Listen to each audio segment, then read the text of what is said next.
Hello Animals fans and welcome back to AniLysis. Today we're looking... Hello Lila. You've been sitting there by the front door for like 10 minutes and as soon as I start talking it's like, attention now, attention now. Today on AniLysis we're looking at Samilin-Corrath-Gahar. This chap here. Who is he? He is the captain aboard the AniLysis ship Askelin. This takes place in book 18, where the animals find themselves on Lyra. What happens is they're going for Hewlett Aldershot and they go in mosquito morph and then suddenly they're sucked into zero space. Whoop-de-doo!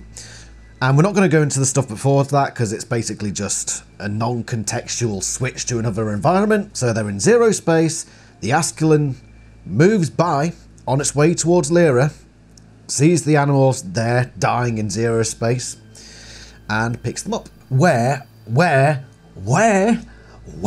we? We are in the sickbay of the AniLysis assault ship Askelin. We have just come out of zero space and are now moving at top space normal speed toward planet Lyra. So there's your context for that. Now, Captain Samilin is, of course, the captain of this assault ship on its way. Where do we first see him? It's where Axe wakes up, having been in zero space, he's rescued, and he's confronted by the captain. They were three AniLysis warriors. You could tell they were warriors by the way they carried themselves, by the way they managed to look totally straight and stiff, and yet had just a little bit of a casual slouch in their hind legs. That, plus the fact that each had a military-issue shredder weapon and extra power cells slung on a bandolier. I am Samilin-Corrath-Gahar, captain of this ship, the oldest of them said.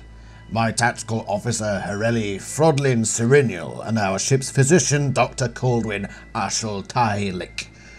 Now, what in Yolin are you doing drifting around in zero space with 5 aliens? Captain Samilin comes across as a guy who gets straight to the point. Proper officer. He doesn't hang around. He wants the answers that he requires and he wants them yesterday. This is as far as we get for descriptions, by the way, of Captain Samilin. He is older looking, but he's got the slouched he looks like a warrior, basically. And we'll get onto a future analysis of what warriors are like in general, so maybe we'll get a better idea then. But it's like with military people in our society. Sometimes you can just tell. You can look at someone and say, that guy's military. They just know. Not always the case, but a lot of times it's true. So he is a warrior. He's got that posture. He's got his shredder. And he's got his extra cells on this bandolier thing, which, hold on. Yeah, so it's basically, when in the movies when you see military personnel with the big band across their front with the shells, yeah, it's like that. In which case, Ghost of Essam, I'm going to criticise you here, you've forgotten. You've forgotten the bandolier. What do I pay you for? Anyway, we're going to now go over some quotes, going over what Samilin and Aximili discuss. Obviously you've got the physician and the doctor there. So we're going to go through a few quotes now and then we'll discuss it afterwards. Captain, I was in morph. In a very small morph. Then I heard a popping sound and suddenly I was in Z-space. What? You are the extruded mass from a low mass morph? It's impossible, the doctor cried, his eyes bright with excitement. I mean, it's not impossible, perhaps, but it's never happened. This will annihilate every existing theory of morph mass displacement. This will be a scientific breakthrough of... Yes, no doubt, the captain interrupted again, sounding more testy. But as fascinating as it is scientifically, I have a bigger question. We know how you came to be floating in zero space, Aximili. But how did these aliens arrive here, since only AniLysis possess the morphing power? It was a direct question from a superior officer. A very superior officer. A ship's captain is lord and master of his ship, and AniLysis is basically something a ship's captain might scrape off his hoof. They used some human diving craft? The TO asked. No, they morphed into aquatic animals and rescued me. The captain showed no expression, except a wary tightening around his main eyes. They morphed. And where exactly did they acquire the ability to morph? This was going to be hard. Some time ago I had managed to make contact with the AniLysis command. They had basically told me to take the blame for giving the humans morphing ability. They didn't want to blacken Elfangor's reputation as a hero. Giving away morphing technology is a major crime. What should I say? Should I lie to the captain? It seemed impossible, but I had orders from much higher sources. I did, sir. I gave them morphing capability. The captain just looked at me. I see. You are not a good liar, Aris Aximili. My heart skipped a few beats. Sir? The TO sighed. You young fool. If you gave the morphing power to the humans, how did they manage to already be morphed the first time you saw them? Obviously, they were already capable of morphing by the time they discovered you. The TO started to yell again, but the captain cut him short with a raised hand. Aris, have you at any time made contact with the homeworld during your time on Earth? Yes, Captain, I said, practically collapsing with relief. Captain Samilin got it. He understood. And were you given orders at that time? Yes, Captain. He looked as if he might ask more, but he didn't. He looked at me for a long time. Then, in a much gentler voice, he said, What happened to Elfangor? He was killed by Visser 3 on the planet's surface. The captain nodded. The TO looked shocked. Prince Elfangor did this? The TO asked in an awed voice. Prince Elfangor broke the law of Seer's kindness? That speculation will never leave this room, the captain said harshly. It was Aris Aximili who foolishly gave the morphing power to the humans. But between us, I'll say this. I served under Prince Elfangor. I was his TO at one time, and any time Elfangor did something, it was for a good reason. He looked right at me and said, Elfangor was my friend as well as my prince. I'll believe he broke the rules. I'll never believe he did wrong. It's funny, isn't it? The last analysis we did was on Elfangor's friends, Bill and Steve, both of whom turned out to be massive pillocks. Now, Captain Samilin, well, we'll get onto it.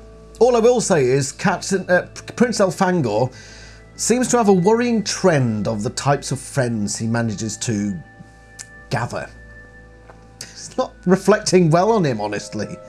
Now, you could say that Samilin has lied there about Prince Elfangor being his friend. But he says that he was Elfangor's tactical officer.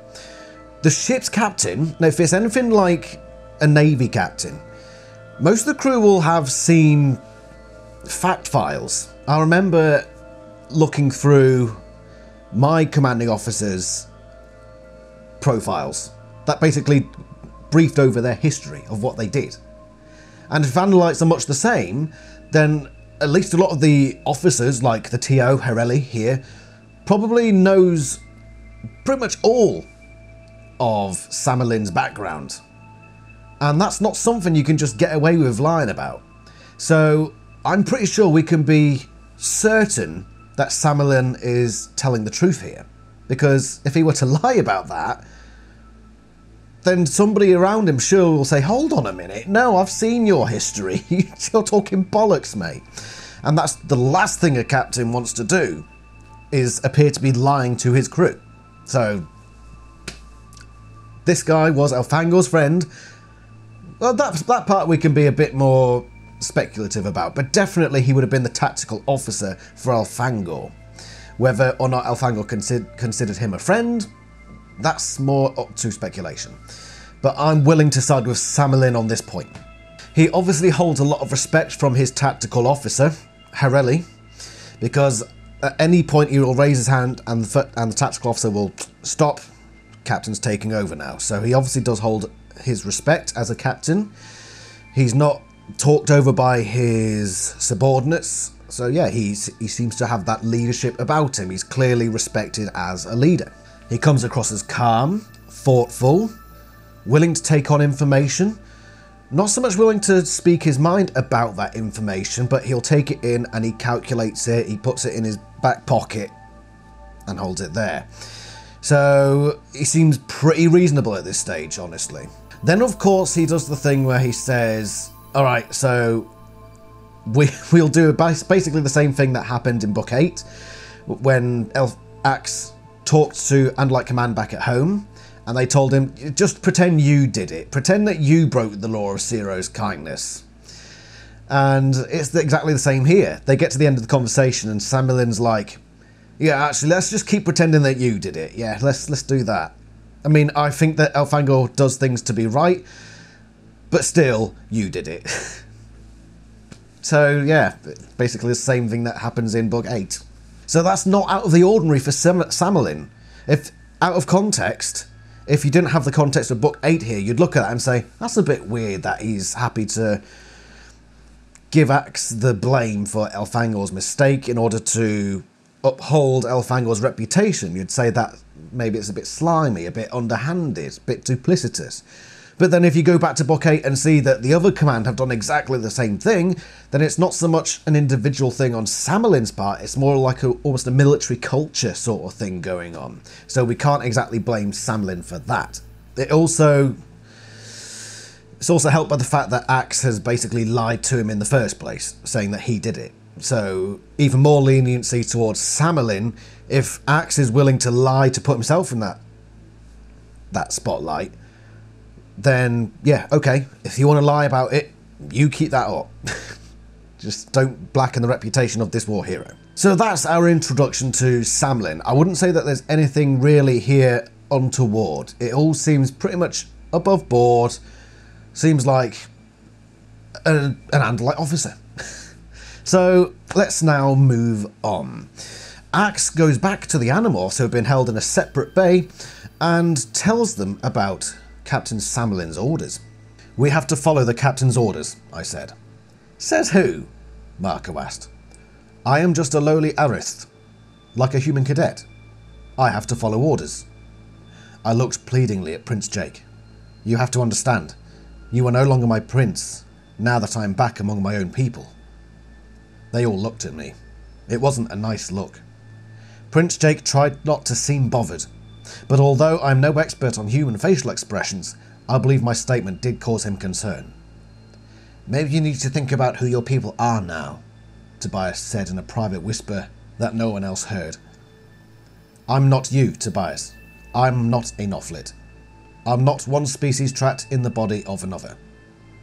No, but I don't think you're just a lowly arith anymore, either. And whether you like it or not, you're one of us. I didn't answer him. He was wrong. Instead, I said, as gently as I could, the captain has ordered that until the situation is stable, you must all remain here, in this room. Please do not attempt to move about the ship. So this is where things take a turn. The captain has given orders that the animals must stay in the bay that they've been placed in. They are to stay there. Not so much for Axe, who is allowed to roam more freely. Why is this the case? I think it's perfectly understandable. Captain Samilin knows nothing about these humans. He just thought they were aliens. He didn't even know what they were. So the fact that he says, we'll take them, but they have to stay in this bay, it seems reasonable. And yeah, it is strange. What I do find less understandable from him is that he did not address this himself. That he sent Axe to tell the animals to stay in this particular sick bay or whatever it was. Personally, I would have done it myself, because you appear more personal, but sending Axe to do it, I'm not surprised that the animals were a bit peeved. I think the animals did go a bit too far in their retaliation, and we'll get onto that. Basically, I don't think Samilin's done it wrong here, I just think he's taken a very aloof position here, and he's not been very personal about it. He's not setting himself in good light towards the Animorphs, but at the same time, he doesn't even know who these people are, why they're with this Andalite arith. So yeah, there's that. And then he calls Axe to the bridge of the ship as they're travelling to Lyra. The Askelin raced, engines wide open, toward planet Lyra. I watched from the bridge. For some reason the captain had called me there and seemed to want to keep me close by. Maybe he was worried about me being too close to the humans. I don't know.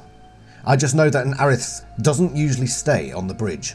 Axe makes a note here of the captain wanting him close by, which again is something strange and something we will discuss in a second. But he talks a lot with the tactical officer Hereli and then with the captain. So here's a little bit of that. You see why the Yerks choose to fight here, Captain Samilin said.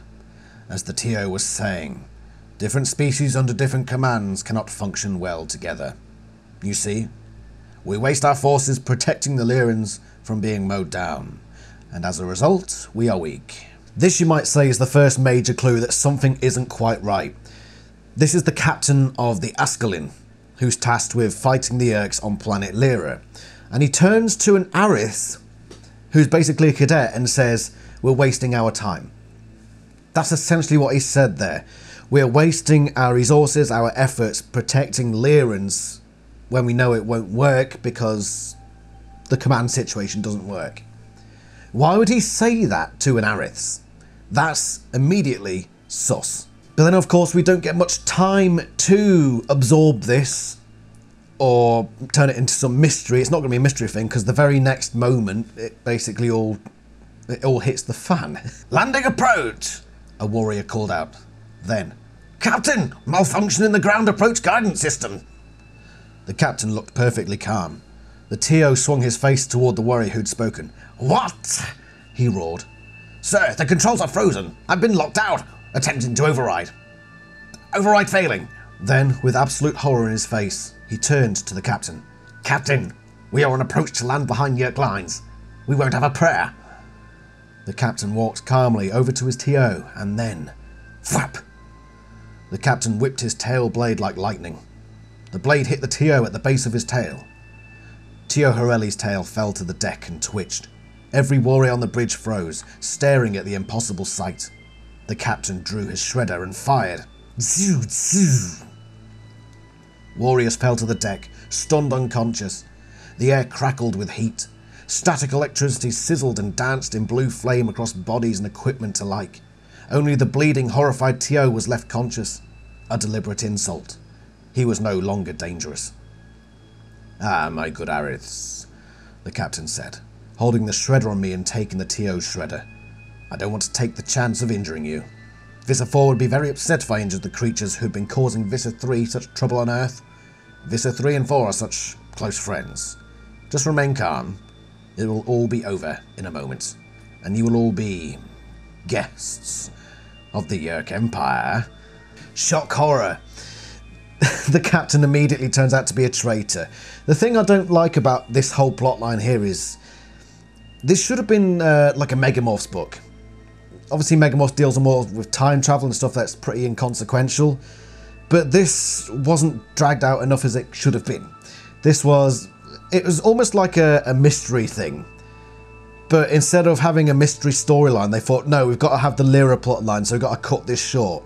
This could have been really intriguing to have these machinations going on in the background and then suddenly we have that twist, but instead we get a clue to this twist and then the twist immediately happens without any sort of stuff going on in between, and it does feel very rushed, and I wish there was more of it, honestly. If we'd had that moment on the bridge and then they'd gone away, some more stuff happened, some more clues are thrown in here and there, there's some character development, and then we come back to the bridge later and Samilin carries out this traitorous action, I think it would have been a lot more fulfilling. Instead it just feels like a small side plot that should be bigger. But yeah, he lays down this clue of things aren't right here and then immediately proves that things aren't right here and starts this fight.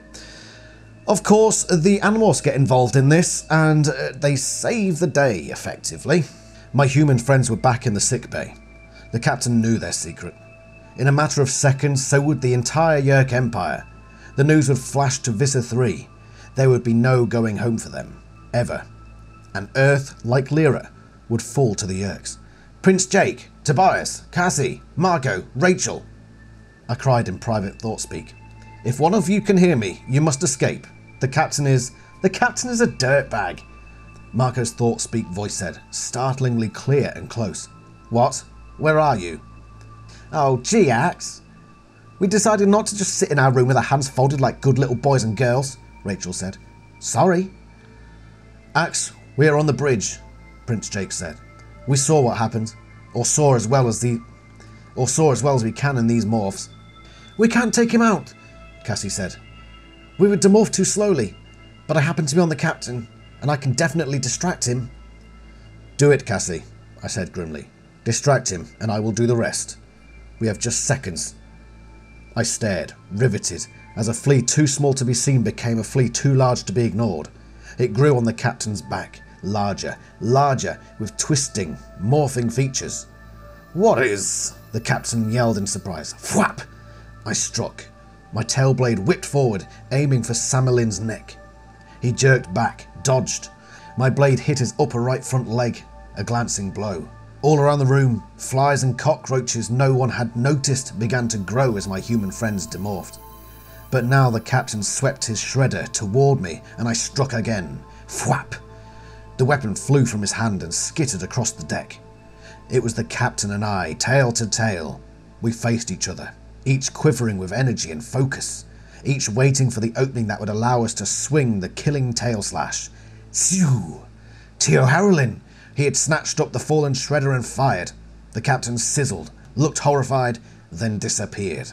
So that is the death of Captain Samilin. He has this demorphing going off on his back. Sorry, I can barely speak today, can I? He's got Cassie demorphing on his back, so all his attention turns to that rather than the enemies around him. Axe leaps forward, whacks the shredder out of his hand, jumps back, and then there's a bit of a standoff, and then Hareli picks up the shredder, fires and kills Captain Samilin, who apparently isn't doing the old 4 eyes thing that AniLysis are supposed to do so well. He could have his 2 eyes and axe, and then another eye looking at Hareli, who he knows is still conscious, but no, apparently not. Apparently now he's just a bumbling idiot. Sorry, Samilin. You know, he had 4 eyes, and, you know, he had to use them all to look at this thing that was growing on his back, rather than the enemies in front of him. Again, the plot just feels rushed. And I'm sorry, Captain Samilin. You as a villain deserve more respect, honestly. But anyway, that's how that happens.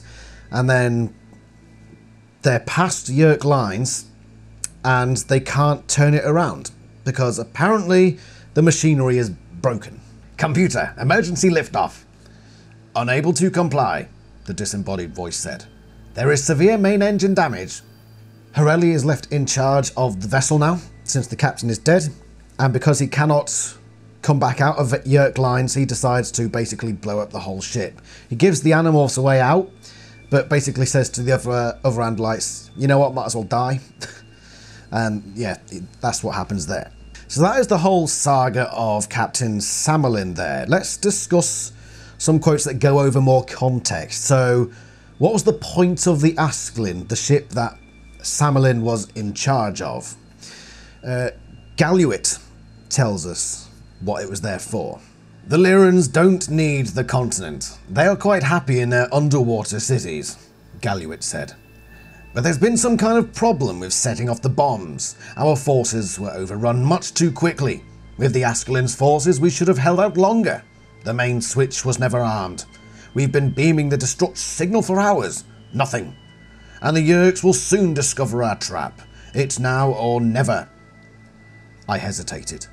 Should I tell Galluit why our forces were so easily overrun? I took a deep breath. Sir, the Asklin was never in the fight. Galluit swiveled both stalk eyes toward me. What? Captain Samilin was a traitor, I said. He set the ship toward a landing behind the Yerk lines. He was killed. Once it was clear the Asklin could not escape, Tactical Officer Harrelin made the decision to fire all weapons while on the ground.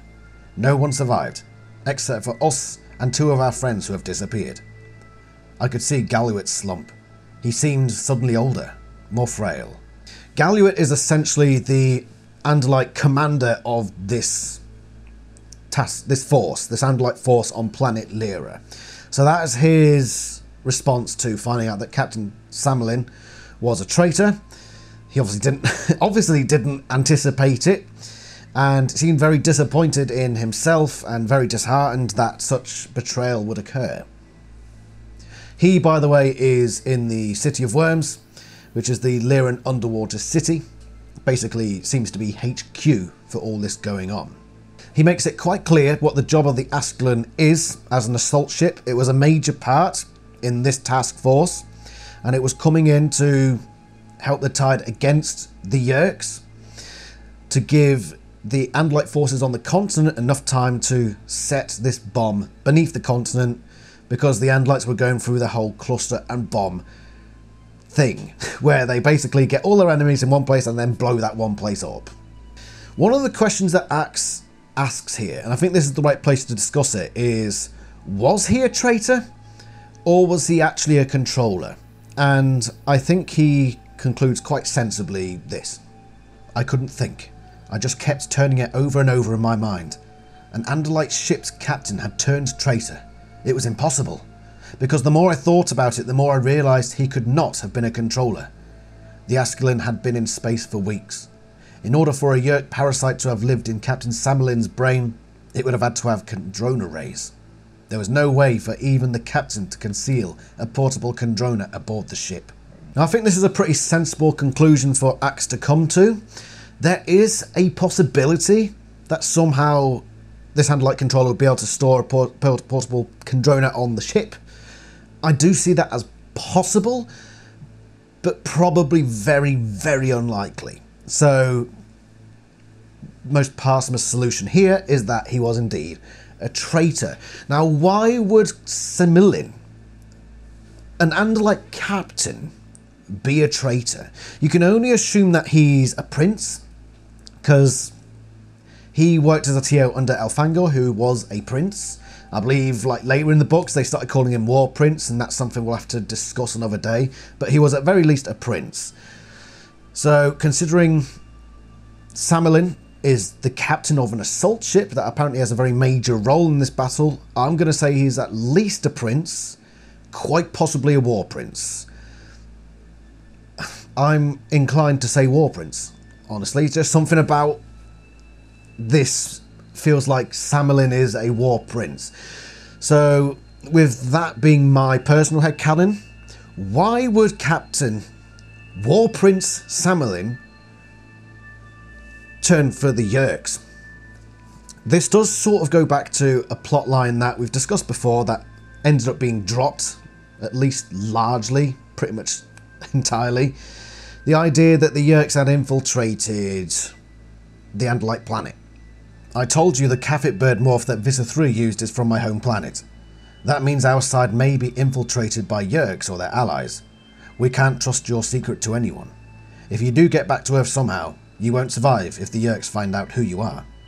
So there is this idea floated about, and it's almost implied that Captain Samilin fell foul of the Yeerks who had infiltrated the homeworld, which is something that Alaran introduced back... Wife screaming while playing games in the other room. Shut up, wife! Make me a sandwich. God dear. Alaran, back in Book 8, introduced us to the concept of Yeerks infiltrating the Andalite homeworld, which does come into this, potentially. But then that plotline, I'm pretty sure from this point, is just dropped. It just goes away, and we never hear about this again. It never becomes a problem again. Nor do we necessarily see Andalite traitors. We see Andalites with untoward intentions, but they're all in line with the Andalite military's perceived goals and aims. This is the one time we've seen an Andalite turn to join the Yeerks. And it's a very big question. There's a whole load of parts here that we are going to now discuss. So, the Andalite aim on planet Lyra is to fight a battle on the one continent of this planet and hold the Yeerk forces back long enough to place a bomb beneath the continent, or a series of bombs beneath the continent, to blow it up with the mass Yeerk forces on that continent. That is the goal. That is the aim. That is the end goal of the Andalite forces under Galuit on planet Lyra.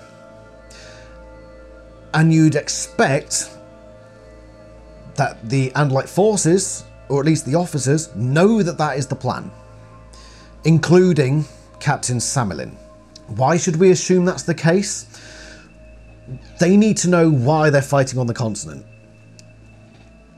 And then they need to know why they would then retreat. Because what if you hadn't told your ship's captains that the plan was to blow up the continent? You're fighting this battle on the continent, and there you go, you're just going to fight that battle. Once they've armed these bombs, there's going to be a tactical retreat. Why would you have a tactical retreat without telling people why you're retreating? Because firstly, that's going to break morale. Secondly, what if they decide not to retreat? Say they're cornered and they say, right, we could retreat, or our best action is actually to stay where we are and then retreat later. No, they need to know that they retreat because else they get blown to smithereens, basically. No matter what the position is at the time, even if it looks bad to retreat, it's either that or you die. So yeah, at least the ship's officers should probably know what the aim is. Because as Captain Samilin says, and the TO, operating under different instructions doesn't turn out well. So if he were to turn around and say that, and then the Andalite forces are not operating under the same instructions, then that just looks a bit silly. So I'm pretty much assuming that Captain Samilin and pretty much the entire officers, at least, the officers on board, and probably extended down to the subordinates, they all probably know what the aim is. You know, they probably got pretty good OPSEC in there. They probably know not to tell the freaking Yerks. So, yeah, they probably know. And it's surprising to me that nobody mentions it while the Animorphs are on board, or while they're having this big hoo-ha on the bridge. Not even Horelli tells them.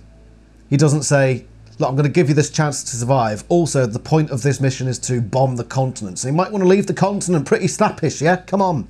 The mere fact that Horelli actually doesn't tell the Animorphs this maybe implies that he doesn't know. But again, that just seems silly. That the Galuit aims to blow up the planet and has his forces planting bombs, and yet he doesn't let his assault ships know that this is the plan.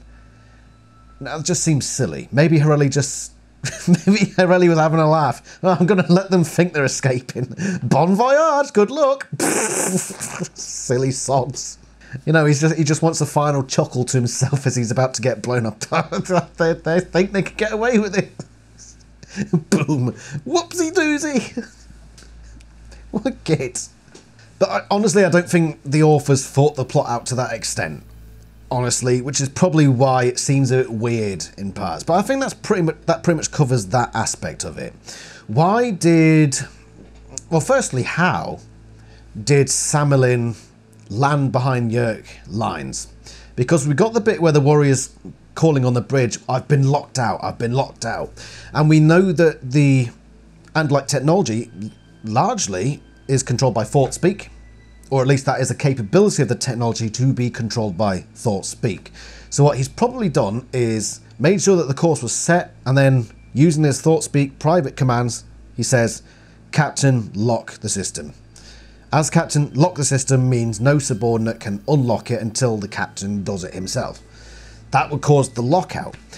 But then we got that other quote where they say the ship's engines are damaged, hence why they can't lift off, which is, on the one hand, you've got he's just locked them out of the system. On the other hand, the system's actually damaged. Not that they've been locked out, it's just damaged beyond repair.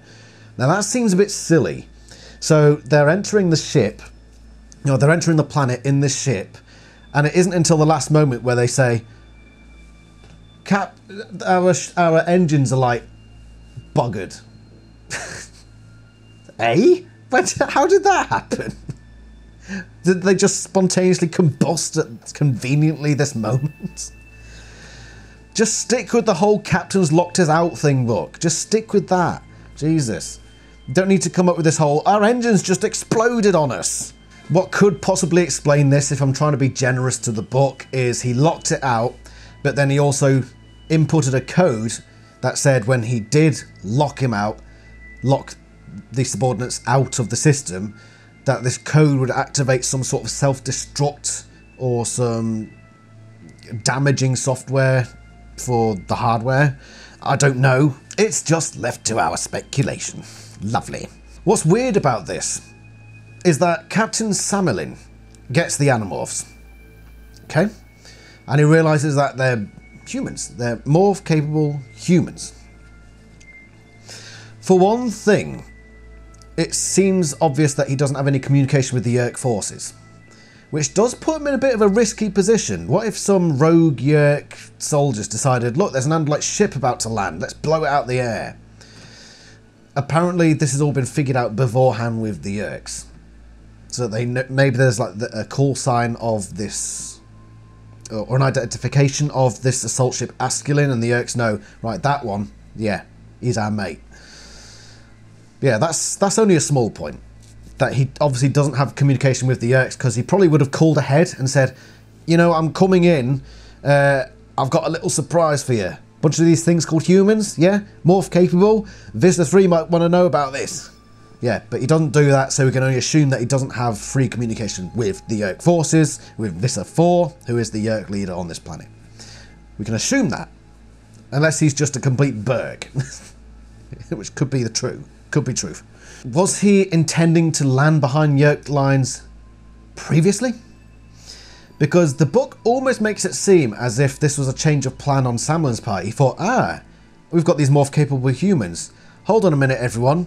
Let's land behind Yeerk lines. Land behind these Yeerk lines. It almost seems as if the animals hadn't arrived, then the Asculin would just join the Andalite forces and carry out the battle as normal. Even though if Samilin is actually a traitor, then why would he do that? I think I know what's happened here. The whole plan originally was to land behind Yeerk lines because he knew that they were going to blow up the continent, the Andalites. And so he would have landed behind Yeerk lines and informed the Yeerk command about this plan to detonate the bombs. And the Yeerk command, Visitor, would then decide whether to carry on this battle and use the Asculin to overrun the Andalite forces so they couldn't set the bomb, or basically to just leg it, to not allow the Andalites the ability to use this bomb, or some other sort of plan. That appears to be the case. So I think that Samilin was already planning to land behind Yeerk lines, and he got this set in place. It was just an added bonus for him that he has these morph-capable humans on board. My next big question, and this is the plot hole. There's been other stuff, obviously, we've talked about, but it's minor stuff that can be sort of explained away. But this one I do believe is a plot hole. Right, we're in book 18 of Animorphs. And the animals have not really come across Andalites before.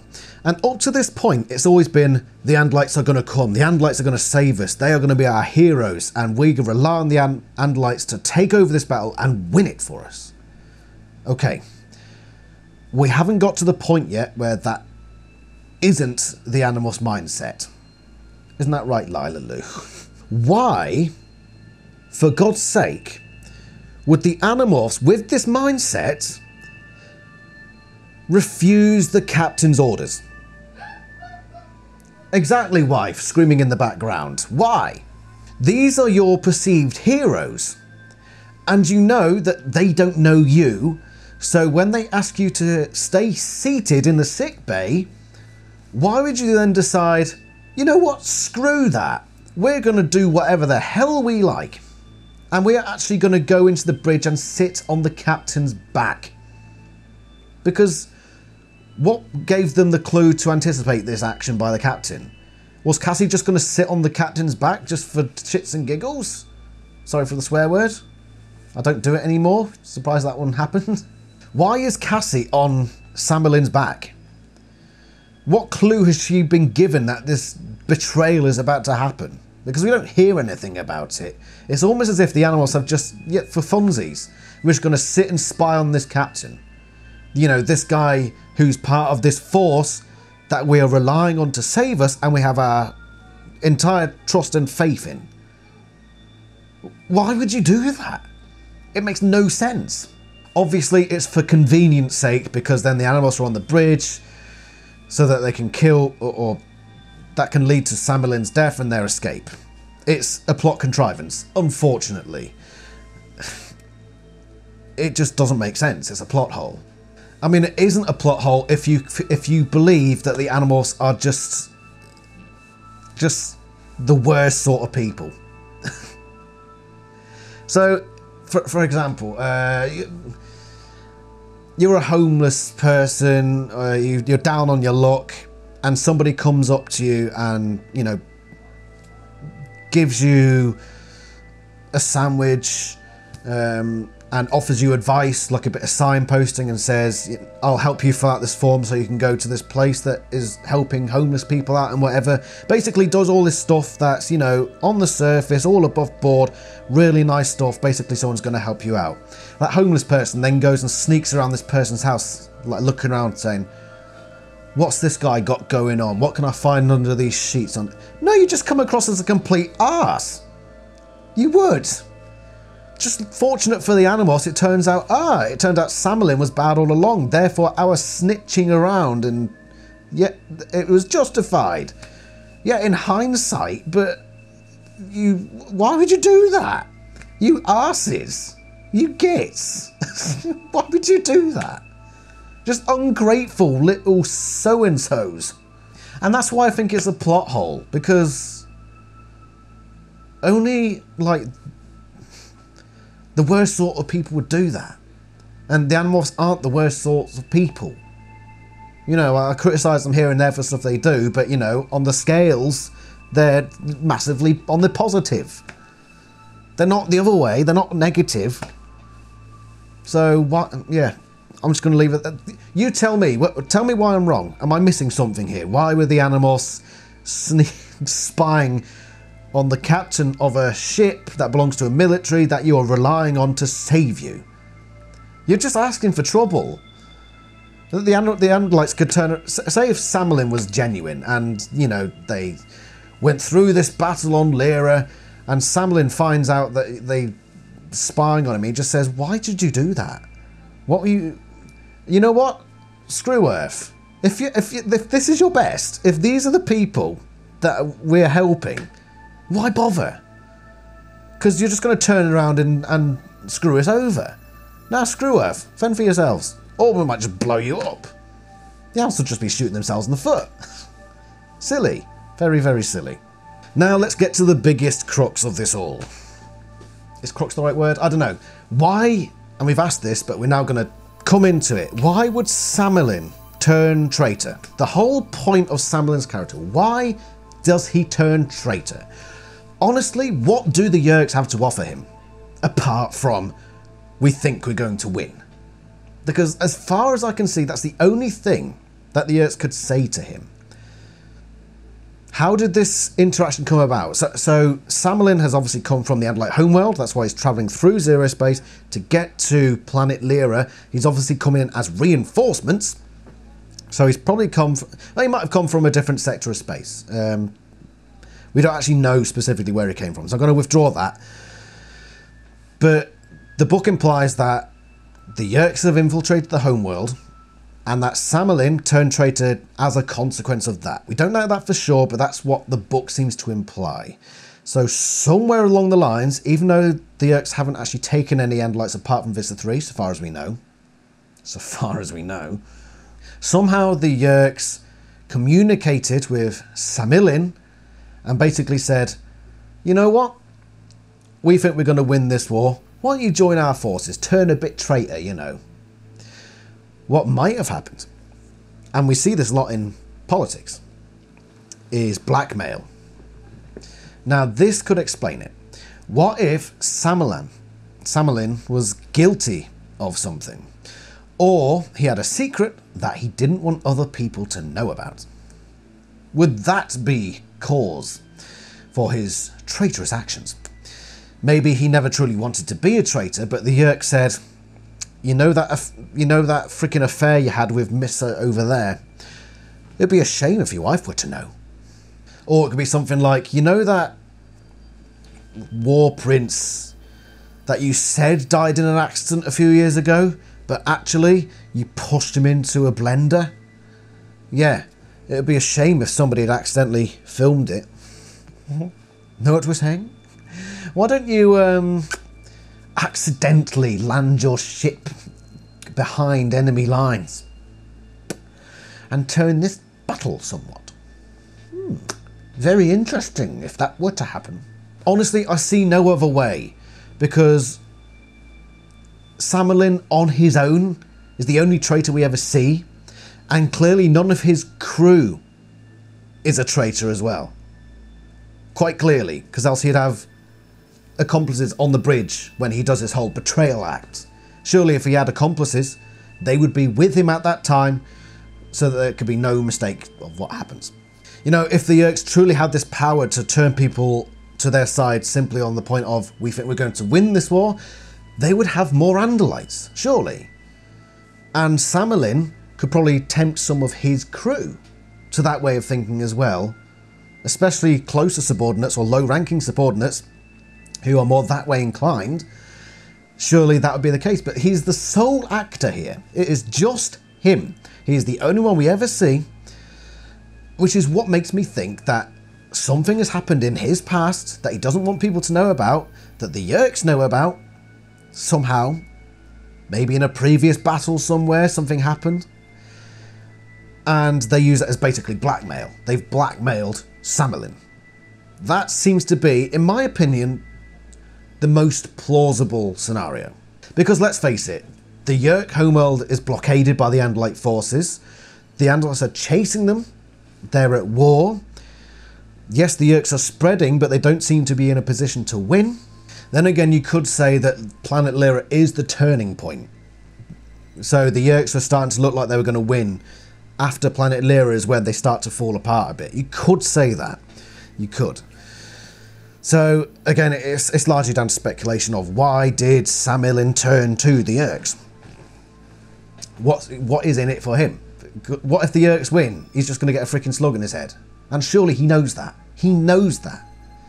So there must be something else, which means that he was the sole traitor aboard this ship.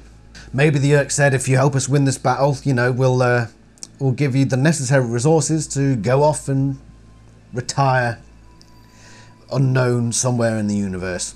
And when we eventually win the war, we'll give you special privileges on planet Hoo-Ha over there. And we won't infest you, we promise. Pinky promise. That's my conclusion. I personally believe that something happened in Samilin's past, perhaps during a battle that he doesn't want people to know about, and the Yeerks have said, yeah, let us infiltrate your planet and also turn this war. Because maybe that's how the Yeerks infiltrated the planet as well, maybe through Samilin. Obviously, we never hear of the Yeerks being on the planet again, so it's a drop plot line. It would have been so good if we'd have seen more, and then Captain Samilin may have been explained more as well.